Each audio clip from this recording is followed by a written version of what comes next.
Hi guys, welcome to my indie game development channel. In this video, I would like to share the progress of this week, and let's get started.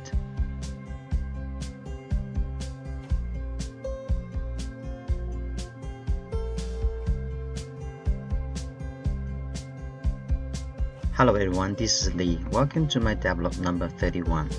For the people who are new to this channel, I'm working on a fantasy turn-based game named Dungeon Slayer. I upload weekly devlog and share the game development progress.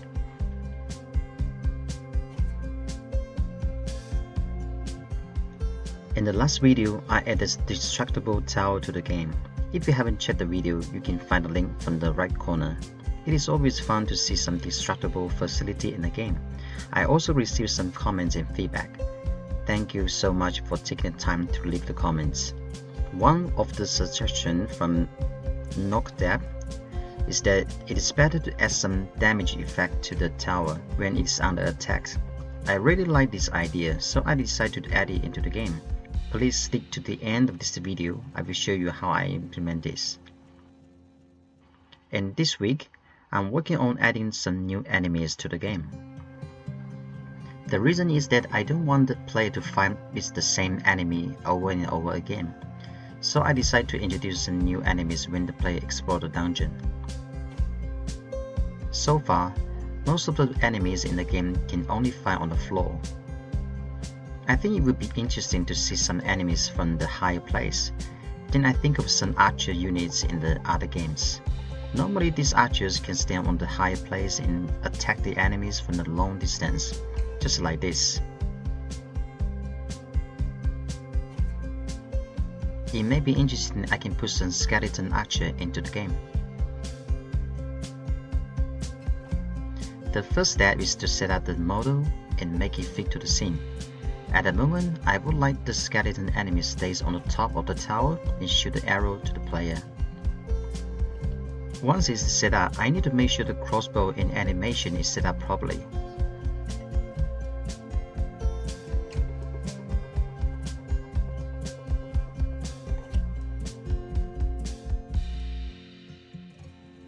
The next step is to add the arrow when the enemies shoot the player.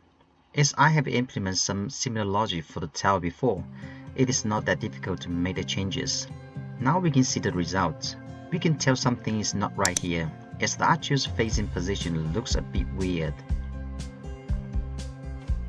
I figure I only use the lookat function when the archer units attack the player. When these two units are on the floor, it's not an issue. In this case, the enemies are in a high place, then I cannot use the lookat method straight away. Instead, I need to calculate the rotation angle between attacker and defender, then I make it rotate properly.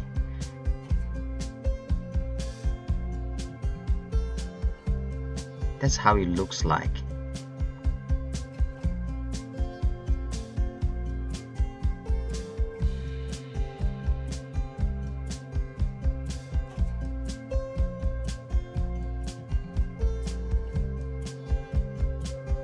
Then I add some damage effect when the archer is under attack. For example, when the player attacks the archer, you will see some smoke comes out. If you make the more damage, you will see some fire effect. If the tower is destroyed, it will explode.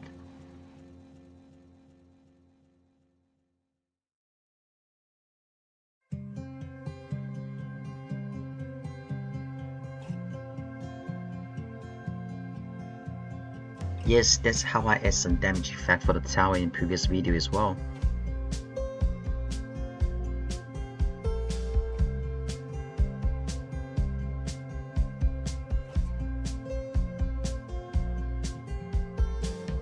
In previous videos, I explained the monster will take some innocent people to the cell and make them as hostage. In this level, I would like to set up some room a bit more creepy, like a torture room.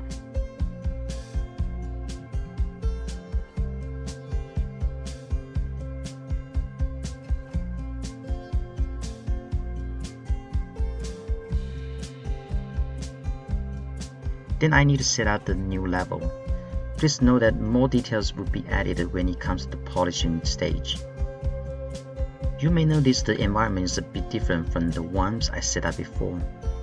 Before the player meets the first boss, most of the battles happen in some outside area. Once the player goes further, some inside environment will appear a bit more often.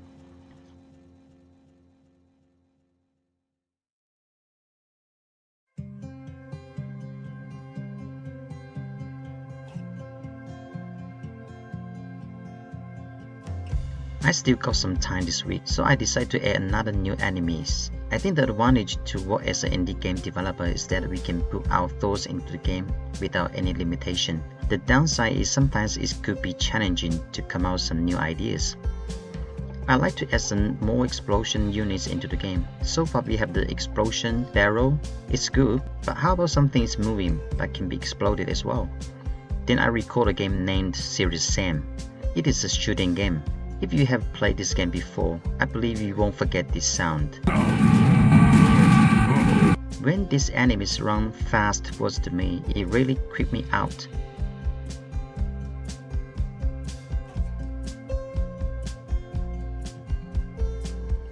The similar unit can be found in the StarCraft as well. These units can move very fast and attack the other units and buildings when they get close enough.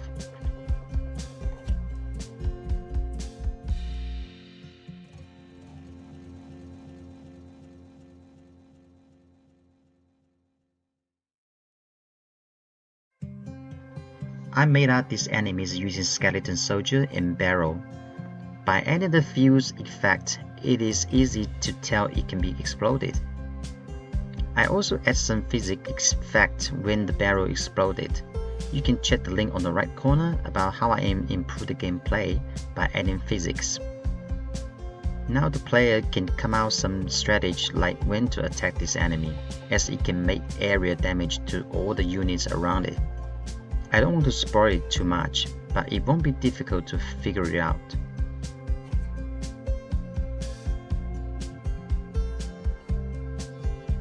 I do enjoy playing this level, especially with these new enemies.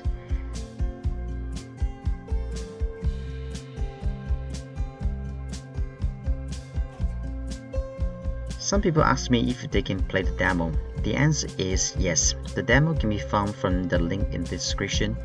But please note that it was published in March this year, so many features, enemies, and facilities are not included into the demo. But I will update the demo once I got more time, then we can try out all these new contents in the game. By the way, I also set up Discord server for the game. You can find the link in the description. You are welcome to join and leave feedback there. It will be easier for us to communicate the game related topics, like request new features, improvements, bug reports, and discussion.